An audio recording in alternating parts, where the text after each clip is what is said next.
Welcome to the Strong Enough podcast, where we talk about the challenges and celebrate the triumphs of people just like you. I'm your host, Claudia. Today's guest is going to talk about how she conquered chronic illness and made it through a toxic relationship and was ready to re-enter the dating world. However, things weren't exactly what they seemed. She's going to share with you how she figured it all out and how you could do the same. Please help me welcome Jenn DeBeers. Good morning, Jenn. How are you doing today? I feel like it's been forever since we actually saw each other. Yeah, right. It's been years. I'm good. I'm hanging out in Florida. It's beautiful. It's gonna be in the 80s today, so I can't really complain. So, how are you? I am well. It is not in the 80s. I am in Colorado. It is snowing. So we have a little bit of different weather happening.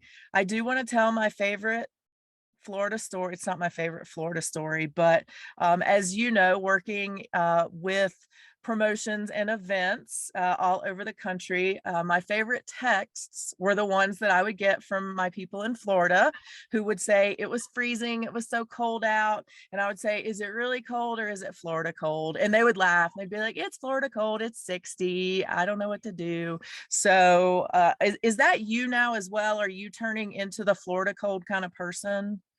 No, I mean, I think because I grew up in New Hampshire, and I lived that, that snow and that cold, and then I did a stint in Chicago for a little bit. No, cold's cold. Now there is a difference between Colorado cold because you guys don't have the humidity. Like that humidity is really what it makes it like that dampness. So I feel like that makes it a little bit colder feeling. But no, I'm I like it when it gets in the 60s here, and everybody's pulling out their winter jackets, and I'm like, I haven't pulled my jacket out except for when I go to DC for work or whatever. So no, I haven't gotten to that point yet, and I don't think I will. I've been here now 4.5 years, so but I like it. Right on. I'm glad you pointed out the Colorado cold is not the same, because I try to tell people that and they look at me as though I am crazy and trying to put some kind of sorcery on them, but it is accurate. It's just the same as Vegas isn't as hot. I mean, 100 is hot, but it's not as hot as North Carolina hot when you add in that humidity. That humidity, man. I tell people that all the time. Because I go out in Phoenix and work and stuff, and they're like, oh my God, it's over 100 degrees. It's that dry heat. I mean, yes, it's hot, but you can't. And even here in where I live, because I'm right on the coast, to me, it's cooler here than when I lived in North Carolina, because we were in the middle of the state in that bowl, and it was more humid there. And I felt like when you're on the coast, you get more of that ocean breeze. So, because people are always like, oh, it's so humid in Florida. I don't know how you can live there. And I'm like, it was worse when I lived in North Carolina. Way worse. I don't know how we survived that. I don't know. I think we just, I don't know. I mean, I was like, I don't know if it wasn't that I didn't know any better, because I did, because I came from New Hampshire, but. Right. Well, we both wised up. We got out of there. Not that there's anything wrong with North Carolina. For those of you who are there, it's just an amazing, beautiful place. I just can't deal with the humidity. So now that we have talked about the weather, just jumped right in with that, I would love it if you would tell the audience a little bit about yourself. Okay. Well, I'm trying to remember when you and I met. We met in promotion industry. I don't remember what year it was. It's been a minute. It's been a minute. So I'm still technically in that industry. I'm now in production at an agency called Red Peg. So I'm not on the road full time like I used to be. I do travel some, but I'm part of the building and the creating and then fixing when things break. Now, I actually am leaving for Tampa tomorrow to go do a site check and kind of make sure the tour is going okay. And let's see, I went to school for exercise sports science, which is now considered kinesiology. So I have that exercise background. I owned a personal training business for a long time. Now it's just a fitness apparel company. And I dabble in photography as well. And yeah, I live in Florida and it's amazing. I love it. And I love the varied background because I have that too. So it always makes me feel better when I'm with another person that has done lots of things. So thank you for that. I want to touch just a minute before we get into what we're really going to talk about, which is some relationship drama with a capital D. I want to talk very quickly about you being a chronic illness, just badass warrior. And I know that could be an episode in itself, and maybe it will need to be an episode in itself, but I would love for you to talk briefly just about what life has been like for you in dealing with chronic illness, and then kind of, I don't want to say in beating it, but in beating it in being able to continue to live your life mostly the way that you want to live it. Yeah, that was a huge adjustment. I mean, I've always been healthy. Like I've never had the flu ever in my life. The only issues I ever had really growing up were when I moved to North Carolina, I developed allergies. So I dealt with sinus infections. And in 2018, I got a really bad sinus infection. It wouldn't go away. And I was on 9 rounds of antibiotics over the course of 4 months, and then ended up having surgery. And then when I came off the antibiotics after surgery, I started having all these GI problems, and it just escalated. I got tested for bacteria or, like bacteria infections and that kind of stuff. And, everything was coming back negative. But I mean, I was so sick. I lost like 50 pounds in 6 weeks. And so this was in May of 18. And then in July of 18, I was diagnosed with severe Crohn's disease, which if nobody really knows, it's they call it IBD. It's an inflammatory bowel disease. And it's not the same as IBS, which is irritable bowel syndrome. And I was put on medication right away. I lost all my hair. I literally was bald. And I think I cried more about losing the hair than I did actually being diagnosed with the disease that I'm going to be with for the rest of my life. And I mean, it really changed my life because like I said, I was always a healthy person, and I was sick. Like I remember laying in my bed and being like, I don't think I'm going to wake up tomorrow morning. And I just remember saying to God, I'm like, you know what? I'm okay. If you're ready for me to come, like I'm miserable. I'm in pain. This sucks. I had no energy. Like I would get up at 6 o'clock in the morning, take a shower, and then have to take a nap before I could go to work. And it's been a learning thing, very big learning curve for me. I've had to change the entire way that I eat food. I've had to change the entire way that I exercise. I was squatting 250 pounds. Like I was contemplating being a bodybuilder at one point. And, now I'm like, I just want to be healthy. Like that's kind of my whole focus. Like you can actually see the seat of my spin bike behind me. Mm-hmm. I started working out at home.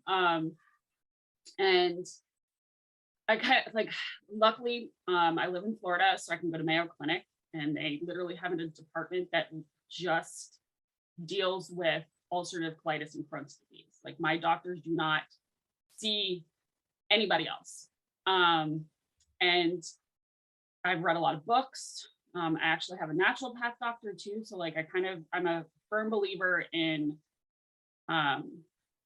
taking Eastern medicine and Western medicine. Like let's take the best of both worlds and like let's combine them. And I went vegan for a while. I have since now reintroduced some very clean and healthier meats back into my diet. But I've kind of always been that person that my business was named Suck It Up Fitness, is named Suck It Up Fitness. So it's kind of always been my motto with anything. So I didn't want this to ever define me. But I also know a lot of people won't talk about it because it's embarrassing. It is. I mean, like if you get down to it, like we joke around, we make a lot of hoop jokes around at my house, but like it is. I mean, there's times where I'm like, I've been in the bathroom all day long today. Like, it's just it, but that's part of it. So it's been interesting. I'm not at a point where I can say it's a blessing, but blessings have come out of it. I have really learned my identity. And it's not in being that curly redheaded girl because I lost all that for a while. Or being the fit person, like everybody knew me as the fitness chick. Well, I didn't work out for a long time because I was so sick. So I really had to, like, when you get stripped from everything that you know yourself to be, I really learned who I was as a person, and became incredibly comfortable with who I am as a person, and actually really liked who I am as a person. So that is one good thing that's come out of it. I am what they consider in clinical remission. I was diagnosed with celiac back in May. So last year I started having problems again, and then all this testing and came back as celiac. So I've really just kind of, I take it one day at a time. There's days you have good days, there's days you have bad days. I've not gone an entire week without ever having symptoms. And that's one thing I would like to now work towards. That's why I'm meeting with an ND. But for the most part, I'm living a new normal. And I hate when people say that because like everybody's talking about that with COVID and everything. But it was like pre-diagnosis Jenn versus like post-diagnosis Jenn. So, it's just, and I have learned to give myself grace. I think that's the biggest thing. Like I always pushed myself really, really, really hard, no excuses. And now I listen to my body. I do push myself, but I also have really learned to listen to my body. Like, okay, nope, you can't do that today. Like, and it's okay. It's okay to rest. It's okay to say you can't do something. And I was never that person before that. So kind of where we're at now. I feel like you just told a lot of my story as well. We're very similar because I have a bladder disease, which also isn't fun to talk about and also can leave you in the bathroom all day. So I can totally relate to what you're saying. And I was the same type of person, very athletic, always pushed myself, and had to rediscover what I would be able to do and what would still be a meaningful and fun life for me. But I'm so glad that I did that because I feel like I spent some time, giving myself a pity party. And then one day I decided I would not let it define me. I was not going to let the disease determine the path of my life. And it sounds like you did that pretty quickly and were able to make adjustments. Well, I think part of it too, I was just in denial. Like when they told me I was diagnosed, I was like, no, I'm not. No, this is gonna be something else. And he's like, no, like for real. I'm like, no, I don't think so. Not today. For those of you who are listening and not watching, I will say Jenn has all of her beautiful hair back. It is gorgeous and amazing, but I can totally understand how that might have been devastating. Might be a harsh word. I don't know. You tell me. Oh no, girl, it was like I can laugh at it now. But like, so I was on the road. Like, so this is like how crazy my mind is. As I was just like, okay, it's really not that bad. Really not that bad. It was really that bad. I should have been in the hospital. I should not have been working. I was on the road during all of this, and my hair was just coming out. I was filling up the entire toilet with my hair. And it got to the point because my hair is so curly that when it was falling out, it was just knotted. And so I was like, I just have to cut the rest of whatever is left off. And I just remember, so I'm on the road with two guys and they're guys. And so I send them a text message. I was like, so I'm losing my hair. I'm going to get the rest of it chopped off. Please don't tell me anything because I'm going to start crying. So it was like the big elephant in the room. And I just remember I'm driving one day and my coworker's in the passenger seat and I just like tears are just streaming down my face. And you can just tell he's like, this is really awkward. And then he puts his earbuds in and he's like this on his phone. So it was really devastating. I mean, especially as a female, and again, like I've always been known as the redhead. Like, Mm-hmm. I mean, I mean, I get called on the street all the time. They're like, "Hey, red," which I hate, by the way, but you know what I mean? Like, it's something where you like, it's gone. And as a female, I mean, it was absolutely devastating. I mean, like, it was just, my mom, I remember her sending me, you know, she was trying to be very supportive, and she sent me a text message about, well, let me see. And I'm like, I'm fucking bald. What do you want to see? And I'm sure she was like, oh my God, oh my God. So, and luckily I have a really good friend who actually makes wigs. And so she made me a wig. So then we all started joking around about my weave. And like, I literally had like 4 or 5 different wigs, and like joking around about like being a different person. And we actually played a trick on our clients. So until my wig was made, I was just wearing hats. And Mm-hmm. then I had my wig made. And I just remember being on site because like they screwed my name up to begin with. Because I remember the client came up to me one day and she's like, "Hey, how come you're such a bitch?" And I was like, "I mean, can you be more specific? Because I mean, I know that I'm a pretty direct and blunt person, but can like I have a How about an example? example, please?" And she's like, "Well, every time I call your name, like you don't respond." I'm like, "Well, what name are you calling?" And they're like, "Jess." And I was like, "Well, that's because that's not my name." And she's like, "Wait, are you serious?" And I was like, "Yeah, no, like that's not my name." I was like, "It's another white girl name though from the 80s. Another one." So the running joke was like they would all just call me a different name. So when I got my wig, we decided to play a joke on them and just say, "Hey, by the way, Jen quit. This is Tiffany." And they fell for it for like a couple hours. And then they finally were like, "Wait a second." I was like, "Yo, how did you guys like not?" I'm like, "Hey, man, you guys really just don't pay attention to you." So yeah, that was kind of like the running joke. And it was fun for a while. I don't know how people do it all the time because that thing was hot. Like Mm-hmm. I just hot and sweated really bad. And then, you know, once it started growing out more, you know, and I had it to like, you know, like in my ears or whatever, is kind of when I stopped wearing my wig. And then also living in Florida and it being 80 degrees plus, it was hot. It was really Yeah, hot. that would be a lot. Yeah. That would be a lot. So, a lot of people in that situation where you go through something that is so traumatic as Mhm. losing your hair that kind of affects how you feel as a woman, that could lead you into a place of accepting things in relationships that maybe you normally wouldn't. Yeah. So, will you talk about going into relationships or dealing with relationships after going through this experience and what that's been like for you? Um, so I kind of have, I'd say, let me back up a little bit.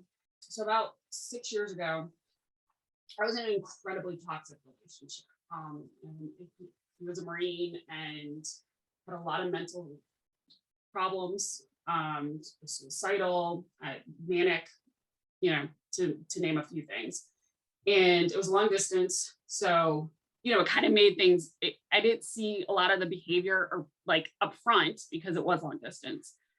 And after we broke up, I kind of like did this self reflection. I was like, what is it in me that keeps attracting this type of man? Because it wasn't the first time I'd been with somebody who was a sex addict. And I mean, like, we're talking, he hired prostitutes to hide him in closets so he could watch live porn, because regular porn was not cutting it anymore. Like, we're talking like real deep in it.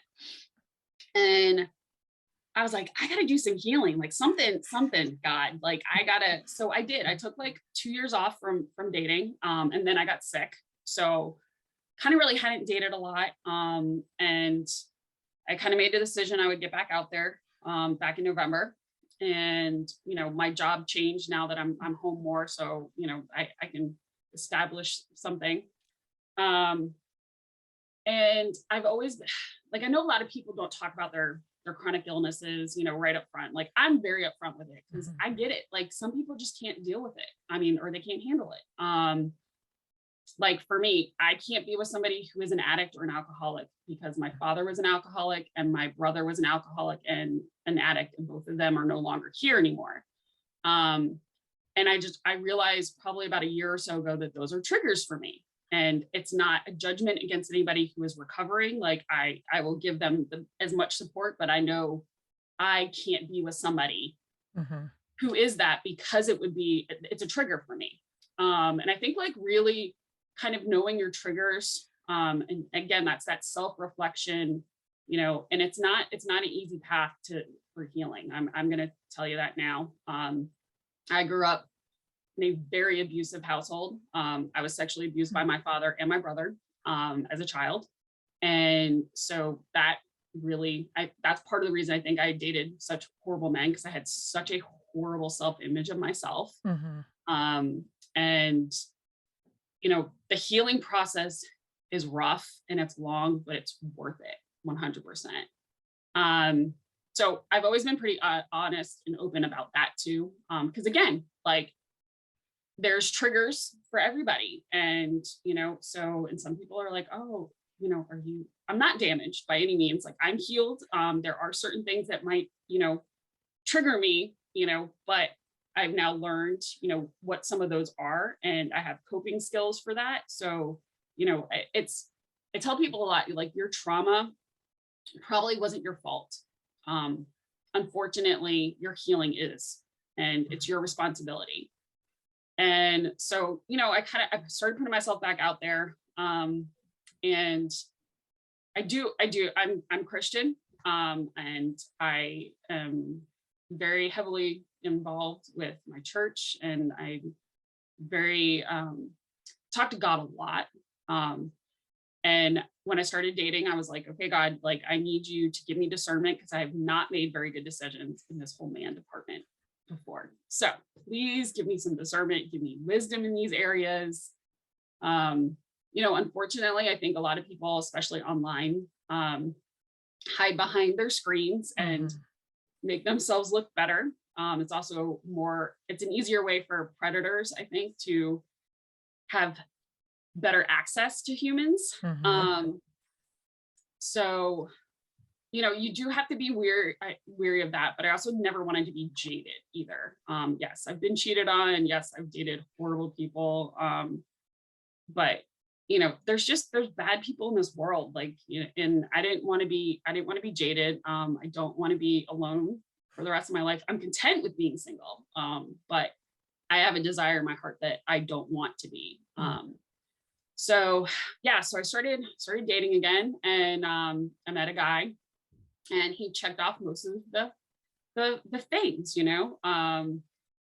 So we had good chemistry, you know, we went out to lunch, and he was very respectful of the celiac, and like let me pick a place. And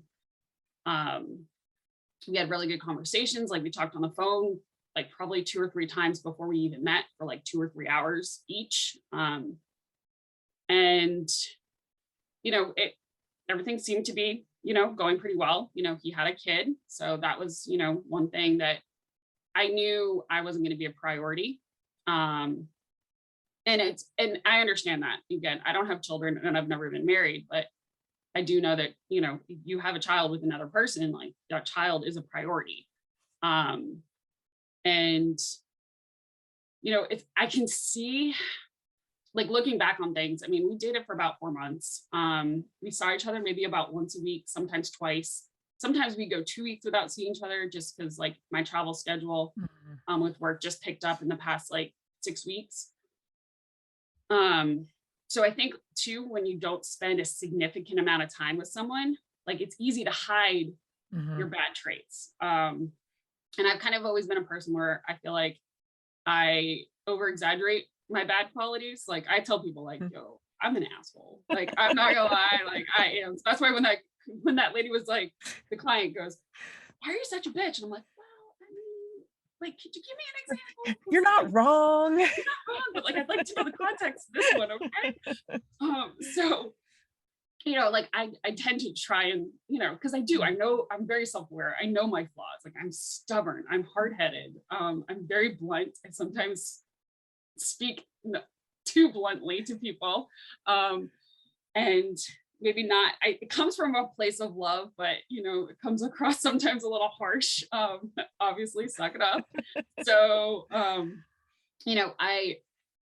but I think a lot of people, it's easy if you, especially you don't spend a lot of time like at one time with someone, they can hide their bad qualities. And, like my father was like that with my mom. She was in a very bad emotional place. Her first husband had cheated on her and left her for another man. And my father was a predator and came in and, told her everything she wanted to hear, like, we're going to be a family. I'm going to take care of you. I'm going to raise your son the way, that he needs. I'll be his father, we'll be a happy family, and, just all the things. And they got married within 3 months, and then shit hit the fan. Because you can't hide your true nature for very long. And with this guy, I saw glimpses of things. Like I saw glimpses of the anger that like just like simmering underneath, but he would like rein it back in. And I mean, I have a temper. I'm obviously a redhead, and I also, like, my father was an alcoholic, and I kind of have a little bit of his temper. So like I know that. So like when I get mad, really mad, takes a lot. But when I get really mad, like I know I need to take a step back. I'm going to blow up. I'm going to say some things that are probably going to hurt somebody's feelings. Like, so I'm like, okay, well, like he's reining it in. Okay. But again, it was just one of those things, like I was observing. And, looking back on it, like I definitely felt like he was trying to groom me. He would say things like, I'm the nicest guy you've ever dated. You're not used to somebody treating you this well. And I'd be like, well, but like, are you though? Like, I was like, well, action, instead of you saying it, like actions are right. And it's like telling somebody, oh, I'm a really nice person. Like I'm really trustworthy. Like, but shouldn't I be the one to judge that? Like, why are you telling me instead of like proving? I'm confused by this. So, and there was a lot of conversations several times. He's like, I don't think you're emotionally ready for a relationship. And I was like, nah, dude, I am. Like, again, we're getting to know each other. Like I'm guarded. We've both been hurt in the past. Like, obviously he told me he'd been married. So like, yeah, I'm going slow and getting to know you. And he seemed okay with it. Up until, let's see. So he went on a cruise. He told me he won a cruise before we started dating. And so he was going on a cruise. And at first I was kind of like, by yourself? And he said, yes. And I was like, okay, all right. You've not really given me a reason to believe that you've lied. But I started questioning things. And to kind of back up a little bit too, like there was a lot of drama that happened. His father got really sick and passed away while we were dating. Like we'd only been dating a month-ish. And his dad was in the hospital. I was there. So like, so, there was like almost like this, I felt like maybe he had more of an emotional connection to me because I was with him through that, and not that I didn't like him or didn't care about him, because I did. I just I felt like maybe his feelings were a lot stronger towards me than mine were at that point. And excuse me. Yeah, so the whole cruise thing was just kind of strange to me. He's like, I'm gonna go get a rental car to drive, because he was going out of Mobile, Alabama, instead of driving his truck. And I was like, okay, that makes sense. But he was like, well, then I'm going to drop it off there, so I don't have to pay for parking, and then I'm going to pick it up. And I was like, well, there's like a $250 drop fee. It's like, no, there's not. I was like, yeah, dude, like I rent cars. Like I literally travel for a living. Like on the daily, I rent cars. Like I know. Unless you have a corporate account, which I do for work, you have to pay that drop fee. Okay, whatever. I'm not going to argue with you about this. Like, I'm just, okay. Then he was like, okay, I'm getting ready to go pick up this rental car. It was like 8 p.m. And I was like, are you going to the airport? And he was like, no. And I was like, I don't know a single rental car agency that's open past 6 p.m. unless it's at the airport. Well, the one by me is. And I was like, but is it though? Like, I was like, okay, all right, well, whatever. So he goes on this trip.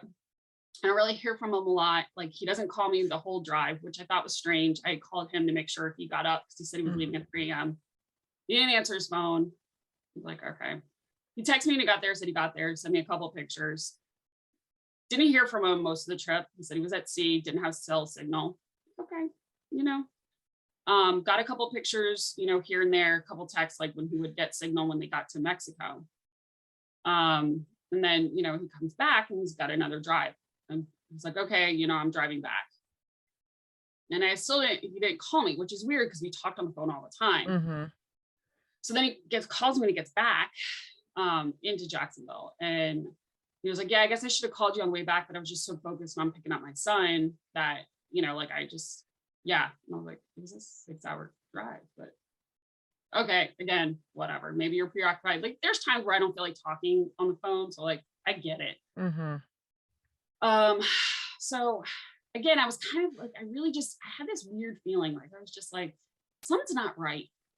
And over the weekend, like, even our text conversations just weren't normal. Like, I would always, always send me a good morning, beautiful text message or, rise and shine. I didn't get those. And I just thought that was weird. So I asked him. He was like, no, I'm just tired. Okay. So then come Monday, he was like, I finally was like, yo, so what's up? Like, something's going on. Like, my gut is telling me something is wrong. No, everything's fine. I just had to take my son to school. I got busy with work and, Work. All right. We're sending memes back and forth. So it seems kind of sort of normal. And then I get hit with a text like that night. It was like, hey, so I've been doing a lot of thinking. This is on my chest. I just feel like I can't wait another 3 to 6 months for you to be ready to be fully in a relationship. And I was like, what? Like 2 weeks ago, you told me you would wait a year. Like, I was the person, I was the one you wanted to be with forever. And you were willing to wait a year until I was ready to tell you that I loved you, because he had dropped that bomb on me, 2 weeks before. So I was like, I really feel like I deserve a conversation. Like, this is not a text. Yeah. This isn't a text. You're 40 years old. Like, this isn't a text message. And I called, he sent me straight to voicemail. And I was like, okay. So then I was like, look, man, like, you've really hurt me. Like, you've broken my heart. I deserve better than this. I deserve a conversation about this like an adult. And his response was, I just really need to focus on my son and my relationship with God. I've been doing a lot of praying. Like, I did miss you while I was gone, but I just really like the peace while I was gone. And I just need to focus on being single right now. I was like, okay, you just contradicted yourself. Right. I'm not going to argue with you. Like, I'm not going to beg you to be with me. Like, and it was weird because I had this like whole, I've been, I would say, struggling a little bit this weekend or the weekend prior about like, okay, like, is this the relationship I'm supposed to be in? Can I please have some wisdom? Because like, I feel like I go back and forth. Like, I was like, something is just not, I don't know. Like, I couldn't put my finger on it, but just something wasn't right. Like, for some reason, I was like, after 4 months, I still feel guarded. I still feel hesitant. And so I was on the phone with one of my friends because I texted her. I was like, yo, so dude just broke up with me over text message. And like, she's like, did you ever Google him? And I was like, nope, I sure didn't. She's like, maybe you should Google him. And I was like, all right. So I Google him and up pops, there's a record. I'm like, all right, well, look, I got a record. Like, all I got is you. Like, and that's the thing. Like, he and I had a whole conversation about like, had we ever been arrested before? Because like, I've been arrested. It's a hilarious story. So I had expired tags and had a cop come behind me and pulled me over, and I had expired tags and wrote me a ticket and was like, all right, register your car and you'll be good to go. I was like, all right, cool. That's what I did. Well, apparently I was supposed to show up to court. I didn't. Bench warrant. Well, apparently that never got mailed or got lost in the mail because I never got it. Fast forward 4 years later, get a cop behind me running my tags again. And he's like, hey, there's something coming out of Guilford County. Because I was in Charlotte at the time. And he's like, I gotta take you in. I was like, take me in where? Where are we going? Going? He's like, I gotta take you to jail. And I was like, wait, what? So yes, like I've been there. Okay. And I'll be honest, I had a lead foot when I was growing up. Sorry, my work computer is going crazy. And I had a lead foot. I got a lot of speeding tickets when I was younger. Like, I ain't gonna lie about that. So I was like, okay, well, everybody, like whatever. So I looked it up, and it is bad. It is bad. Like, so that he told me he was in the military, and he started 4 tours. He did 2 tours in Afghanistan and 2 tours in Iraq. He told me that he got medically discharged because he got shot in an ambush and was basically paralyzed for a couple months after having surgery and everything. They didn't think he was going to walk again. He recovered, but he couldn't be in the military anymore. And came home, went to college. I don't know. I kind of go back and forth because I couldn't find an actual record of him being in the military, although I had seen medals and I saw a certificate that he won an award while being in the military. You can buy that shit online. Keep going. I sense that too. However, the first arrest was in 2003. So if he had been in the military, he got discharged early because I know military. My family's military. I've dated military a lot. You don't sign anything less than a 4-year contract. Right. And the earliest he could have gone in was in 2000. So the first arrest was 2 grand theft felony charges in 2003 and 2 soliciting prostitution charges in 2003. And he went to prison for like a year. Like 2003 to 2004. So like you obviously weren't overseas fighting in Iraq or Afghanistan. So now I'm pissed because like I've got a lot of friends in the military. My brother was military. Like they all fought, and like now you're doing stolen valor, homie. Like okay. And then like I start thinking, I'm like, I saw him shirtless. Like I know what shrapnel looks like. Never saw a scar. I know what bullet holes look like. Never saw a scar. And I was like, that was probably a lie. So I'm like, what else? Well, he told me he had been arrested. And I think he told me stuff enough that I wouldn't go digging. Like he told me he had been arrested, that it was a miscommunication with his ex-fiance, that she was dealing drugs and he found them. Someone came to the house to buy drugs. He pulled a gun on them. She flipped out, called the cops. He got arrested because of assault with a deadly weapon. And then had told me he'd been married once. He's been married twice. And these charges literally start in 2003. And the most recent one was 2001 with his ex-wife, and it was an assault charge. I mean, she dropped the charges, but it was assault. And that was like most of all of them there was a couple felony assault charges. And I really started doing a lot of thinking, and I was like, yep, the signs were there, and that's, I think, the difference between maybe someone who is a violent abuser, who like literally just can't control their temper and lashes out and beats people up, and then it was like, oh my gosh, I'm so sorry I did that, versus an actual sociopath. And in my opinion, he is an actual sociopath. And it's that calculating, it's the manipulation. And that's how my father was. My father is a definition of a sociopath. And like I said, the conversations that we had were him saying, I don't think you're emotionally ready for a relationship. I'm like, no, yeah, I am. I'm just cautious. Like, and you're just not used to somebody treating me this well. And I think had I maybe the old me, like 5 or 6 years ago, I'd be like, you're so right. Like, you're the best thing. Like, absolutely. And I'm like, let's see these actions a little bit better. And like I said, I saw the glimpses of the anger here and there. I definitely saw it with the dog. like with his dog. Oh no. Mm-mm. Yeah. I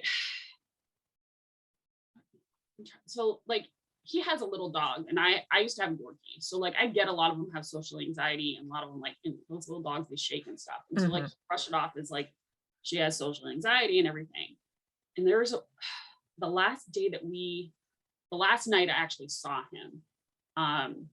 I came over and he was outside with the dog, and I just saw him like kind of pick up the dog and kind of throw her. And I was like, because she does this shit all the time. She'll just go and sit in the yard thinking that if she just sits there, I can take her for a walk. That's not how this is going to go today. And I was like, what the fuck just happened? Like, that's literally like, I was like,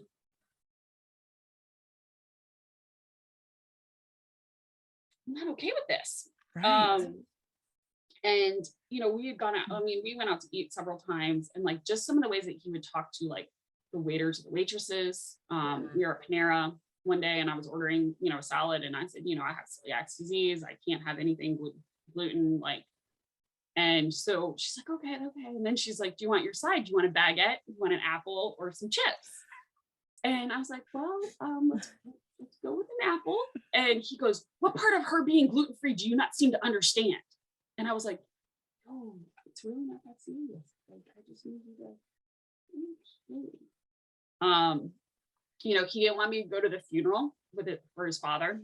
He told me it was because his ex-wife was really nasty and very territorial, and they would just not be a good situation. Him and his sister didn't go along. His sister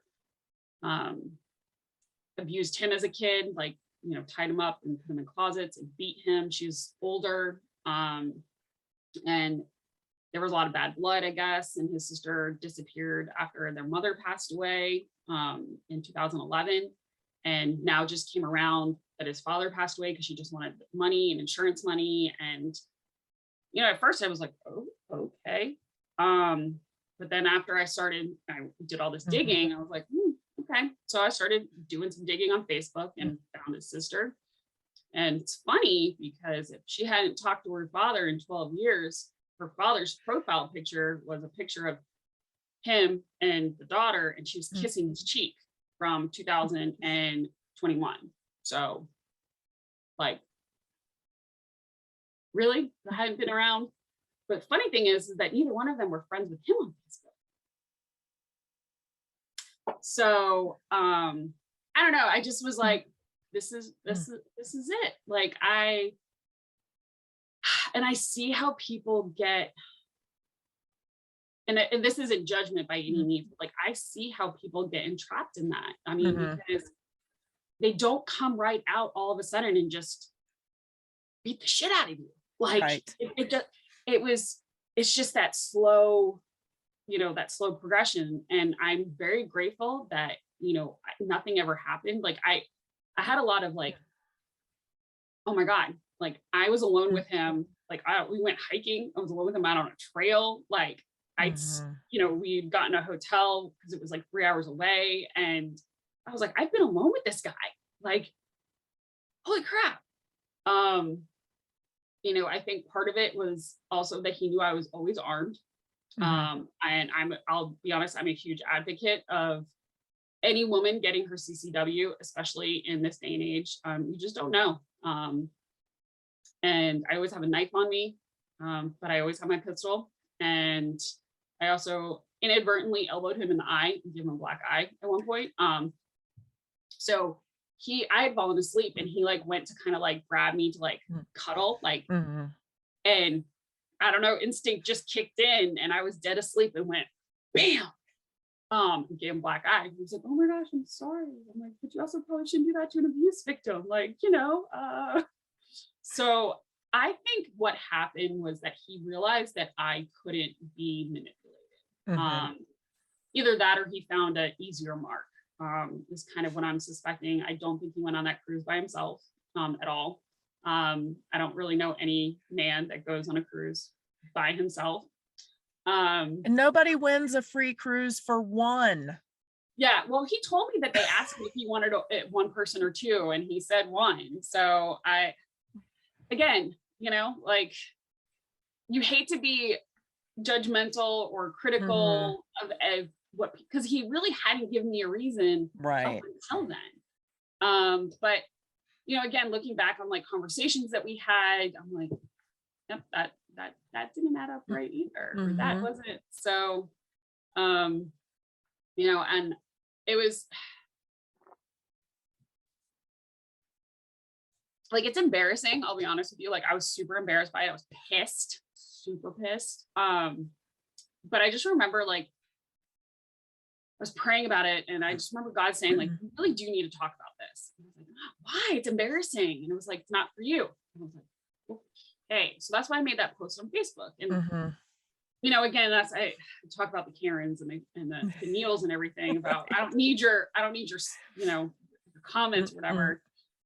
And I've had a couple people backlash a little bit about, like, oh, well, Jen, maybe you shouldn't be so judgmental. People change. And I was like, obviously you didn't read this whole post. And I also didn't go into everything that happened, but like, he flat out lied. Like, I asked him, like, have you been arrested before? Like, it's not like I'm not I'd say I'm a very understanding person. Like, I get it. People have past. Like, I used to bartend at a strip club. Like, come on now. Like, I hung out with drug dealers. Okay. Like, I'm not this squeaky clean little Christian girl, but I'm also very honest and open about, Right. who I was and who I am now. And it's just that the deceitfulness, like, again, he told me just enough probably that I wouldn't go digging. And just like the cold way, like, so I got pissed off the day after and sent him a text message and was like, so was anything that you ever said to me an actually true? Because I'm looking at your rap sheet and it's really long. And his response back was, haha, yes, everything I said was actually true, just like how I don't have feelings for you anymore. And I was like, that's kind of a dick move. Right. And he's like, now stop texting me. And I was like, all right, homie. Like, so I don't know. I mean, I've never been in this situation before. I mean, I obviously dated, like, I've been in toxic relationships, but that was more like they had some type of addiction or, mental illness. Like, this to me was just absolutely sociopathic behavior. Like, no real remorse. Like, I don't really think, like, did he ever, like, sociopaths can't love. Like, they really can't. Like, they get satisfaction, but that's about it. And so, like, I think that's the thing. Like, he said the things that he thought I wanted to hear. And 5 years ago, yeah, that probably would have worked with me. And obviously it's worked before because he's been married twice. But, I think the biggest thing too is like just warning signs. And I think as women, we ignore our gut. Like, we're like, oh, we don't want to seem crazy. Oh, we don't, because I don't want to be a bitch. I don't want to seem bitchy.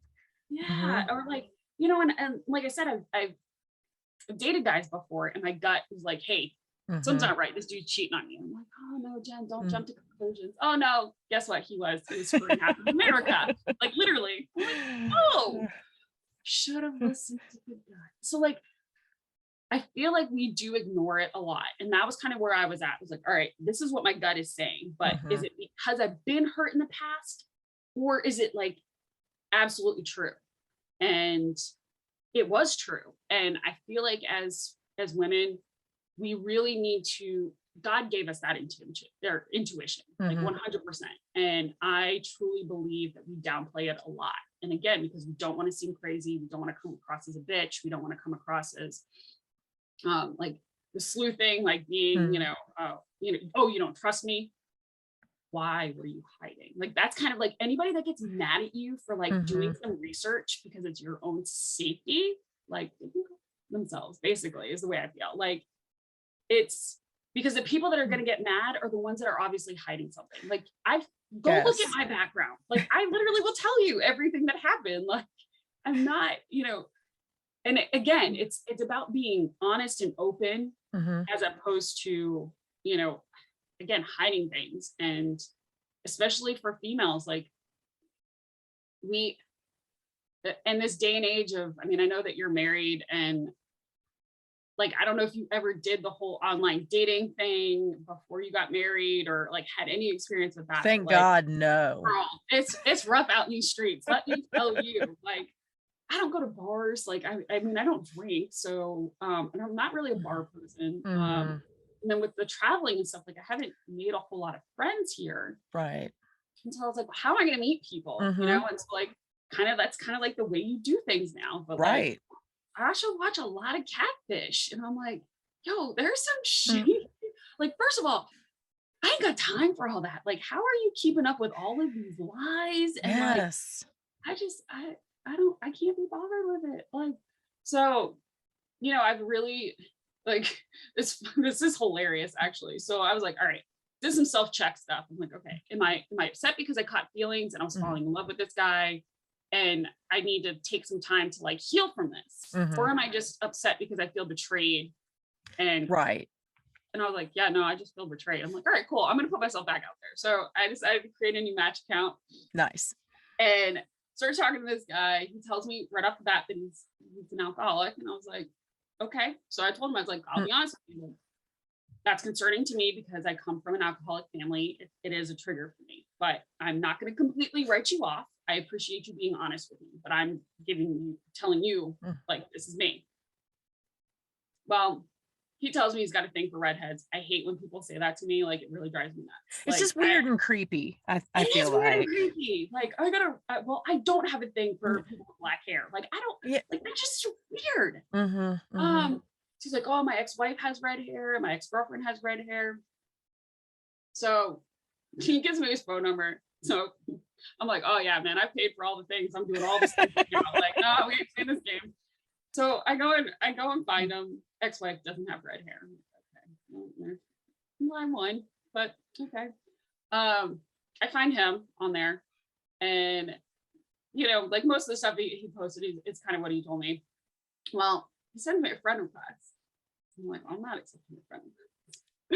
So then he sends me a text message like 2 hours later and was like, hey, so I sent you a friend request. I saw, like you came up on people I may know. It's probably because of your phone number. And I'm like, actually, it's not, because my cell phone number is not registered on Facebook. It's a Google Voice number for those reasons. Mhm. Mhm.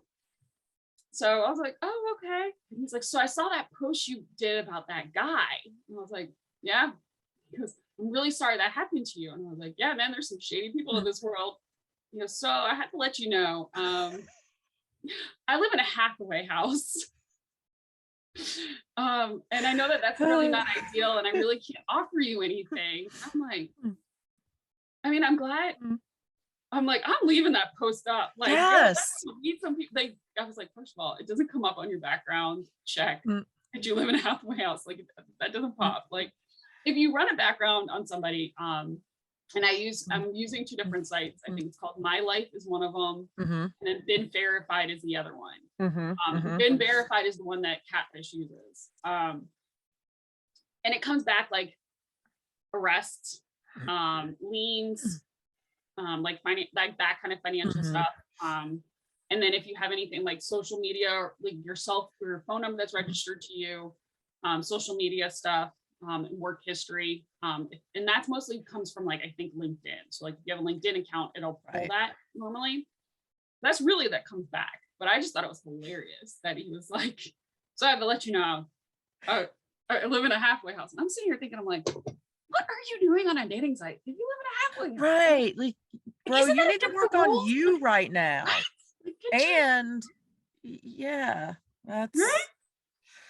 I was like, well, like, good. I'm gonna leave it up. Like, go ahead and find me on Facebook and read that post, because I am running your stuff. Right. You are getting found out by this one. And I love that you're doing that. I love that you put the post up and that you're leaving it up and that it's working. Yes. That is fantastic. That's my favorite. And I agree with you. I've always been the person that said, and I'm saying this on a surface level. I don't want to get into the whole, like, our right to privacy and all that stuff. But like, I've always said, you know what, if the cops stop me and want to search my car, have at it.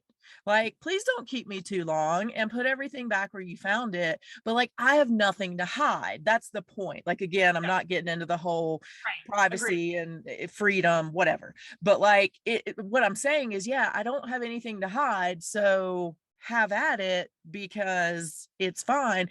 Generally, what you said is correct. The people who have everything to hide are the ones who are like, oh, you shouldn't do that. You shouldn't look me up on been verified. You shouldn't Google search me. You don't trust me. What's going on? And those are the people that we should really be worried about.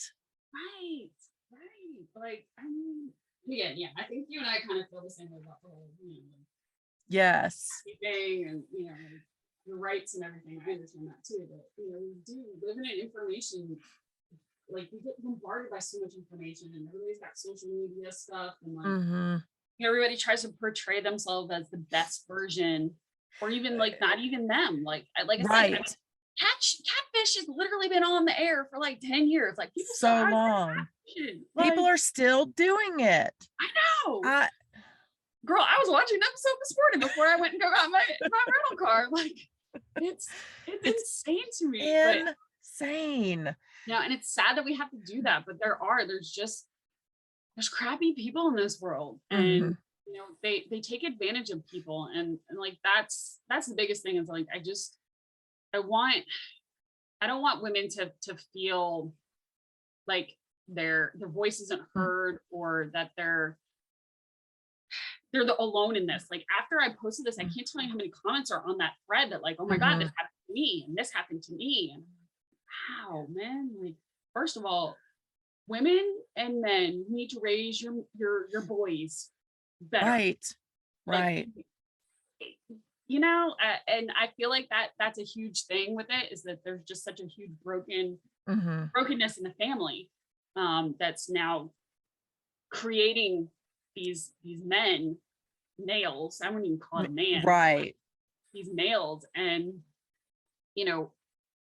there's obviously something broken in a person who beats women, like, yes, and that's what he was. I mean, looking at that record, like, if all those assault charges were on women, so like, I'm grateful that it was never me. Now, I will be honest, like, had something ever happened, I would have shot him, like, 100%. Right. It would have happened. I live in Florida, so we have standard ground, but there is something in you that is broken, that you think that's okay. And like, the behavior too, the difference is with a sociopath is that they'll apologize because they know that that's what they're supposed to do, but they don't feel sorry, they don't feel remorse, but they'll like flip it and say, I'm really sorry I hit you, but had you not pressed this button, it wouldn't have happened. Yeah. So it's your fault that I can't control my rage in my fists. I'm sorry you made me right. hit you. It right. is what it ends up. Exactly. We have like 7 more episodes to do, because you hit on so many things that I want to talk about. The first being the stolen valor, because I say former relative, because I let that person go from my life, but who did that to a girl. He claimed to do all these tours in, I think his was Afghanistan. The shrapnel thing that you said, there must be a handbook somewhere that's probably like a blog, like, hey, this is how, especially like, and I feel like they profile you on your, because like, I am open, because again, I support the Second Amendment. I'm very much, I believe in what the Constitution says, and I'm open about that on my profile, because I know there's a lot of people that are like, oh, well, we don't like guns. I'm like, yeah, well, so when I meet you, I'm gonna have one. So right.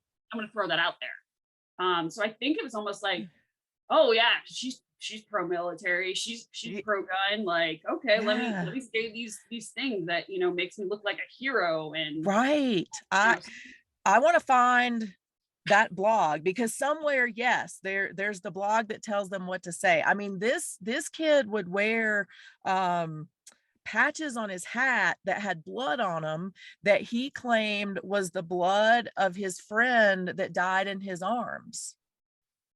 So yeah, almost not patches of blood, but like, yeah, it's almost the same story. Yeah, But like, like, boy, like, whoo, girl, so let me tell you how that gets me mad. Like, yeah, especially coming from a military mhm, family. yes, Like, because war's no joke. Like, I'm right. it's necessary. But it fucks people up. And their lives up, Mhm, their psyche up. Like, I've read a lot of books on, like, who was it? Howard, I think it's Howard Wasden. He mhm, was on the original SEAL Team 6. He mhm, was on the Black Hawk Down mission. And he talks about like that first time you take someone's life and how like you are not right, like moving like from that day on. And right. for someone to like To just, make it up. I know it's that, I think It's that's the biggest thing I think that has angered me mhm, the most out of this whole situation, as opposed to like, mhm. being lied to and manipulated and everything. Like that part of it is like disgusting to me. It is Absolutely disgusting. disgusting. So that's gonna be another episode because I Okay. think we can spend an hour Oh just yeah. on that. I would love to ask you, I think I know what it might be, but throw out a piece of relationship advice for let's just throw it out for the ladies out there. Trust your gut for sure. And if you feel like you need to do the research, like I know that those sites are not cheap. Mhm, I mean, you spend $120 or $130, but like, what is your life worth? mhm, And I develop, especially if you're doing online dating, like develop a um like a checklist with, like my phone now, and that's mostly because I travel too, but like, you let somebody know where you're going to be, what mhm, time. Like, I'll even be like, hey, so this is that person's phone number. If you don't hear back from me, like, mhm, this is that person's phone number. Um, my location. So like my mom can look on her phone to see where my last known location is. Um, and again, ask questions, like just don't automatically, oh, well, like we're not that far along yet, so maybe I shouldn't ask that type of question. Like, no, ask the questions. That's one, how you get to know somebody. And trust your gut. Like mhm, if you have that small feeling that something's not right, it, you're 100% correct. Like and mhm, hands down, every time I've ignored my gut, I have ended up completely heartbroken. And luckily it was just heartbreak as opposed to my life or being mhm. injured. And I think that's definitely, I would say, my advice. Don't get jaded. I mean, I know there's some crappy people out there for sure. But there are some really good ones out there too. And I know it's hard to not get jaded, especially like I'm 38 years old and never been married. But also know your worth, like Mhm. really really know your worth. And I think that like having, and it's not being stuck up, like that's, Right. I think that's the biggest thing, that like some people think, oh well, you're just stuck up. Like, no, I just know my worth. Like I know that I am valuable. I know how I should be treated. Mhm. And if I'm not going to be treated that way, then I don't want to be in that relationship. And I think a lot, especially society now, it's gotten to the point where a lot of things have gotten watered down. And I think, people settle, and Mhm. I'm not willing to settle, period. Like I'll stay single for the rest of my life. I refuse. Cause like I dated somebody for off and on for 10 years from the age of 18 till I was Mhm. 28. And it was a really toxic relationship. And had we ever gotten married, we'd be divorced now. So, um, and I'm definitely not negating Mm. anybody who has gone through a divorce or anything, but again, knowing your worth and knowing Mhm. what you deserve, I think is a big, big factor in the standard of men that you're willing to go out with, I guess is probably the best way to put that. I like it. I like it a lot. Nice. So we are going to take a quick turn here because we have talked about some pretty heavy stuff.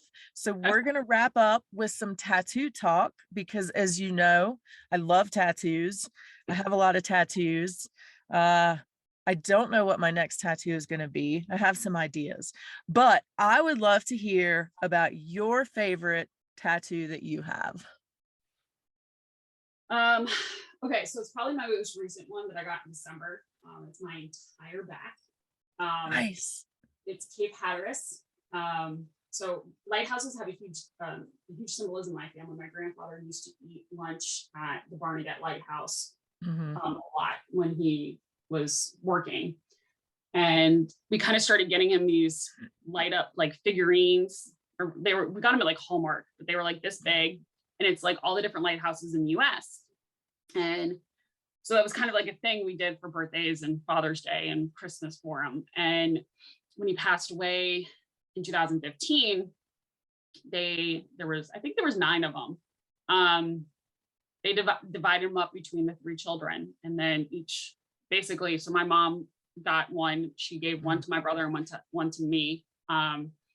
So lighthouses has just kind of been like a huge symbolism in our house. And I lived in North Carolina, so hence the Hatteras. And also the Barnegat Lighthouse is not the most aesthetically pleasing. It's like plain white. So I was like, that's not going to really look great as a tattoo. And then my faith is very important to me. So I have an anchor in it with some waves, and then a compass. And, for the symbolism of, God being my guide and my anchor. And so that's probably my favorite one. And I'm already thinking about number 6 already. So how long did your back take? The first session was 5 hours. And then the second session was, I think, 5 hours. That's not too bad. Yeah. So he did most of all the outlining, and then he did a little bit of the shading for the first session. And then he had another appointment. So we had to wrap things up. And then the second session, he was planning on doing it the whole day. And he was like, yeah, you're starting to get a little swollen with all the shading and everything. So I have one more appointment I have to do. And we're just going to add a little bit of blue and just do make sure everything is good. But right now I think we're at like 10 hours. Nice. So love it. Well, I need to see that. So okay. I want to see pictures of that. Okay. Well, Jenn, where can people find you? So if they want to buy some workout gear, if they want to learn how to internet sleuth their latest date, or if they want to have a coffee and tell you how much they love redheads, where can they find you? Okay, so my business account is Suck It Up Fitness, and that's Instagram, Facebook, like all the socials is all Suck It Up Fitness. The website is suckitupfitnessapparel.com. And then my normal Jenn stuff is it's DeBeers. It's DAABEERS, and that's on all socials as well. So do you want to explain why that's your socials so that people get it? Right. Yes, I probably should. Okay. So my last name is DeBeers, and there's an SNL skit back from, I guess it was the late 90s, early 2000s. I think so. And it was DeBeers. And so all of my friends started calling me DeBeers because of my last name. So then I just kind of took it and ran with it. So that is the reason. I love it. Well, Jenn, thank you so much for being here today. I appreciate how open you were about sharing your experience and also all of the tips that you gave to people so that they can make sure that they are staying safe as well. So thank you so much. You're welcome. This was fun. Yay. I really hope you guys enjoyed my conversation with Jenn as much as I did. I truly appreciate that even after everything she's been through, she's still not jaded. She's out there looking for the love that she deserves. So remember, until next week, you are strong enough and you are worth it.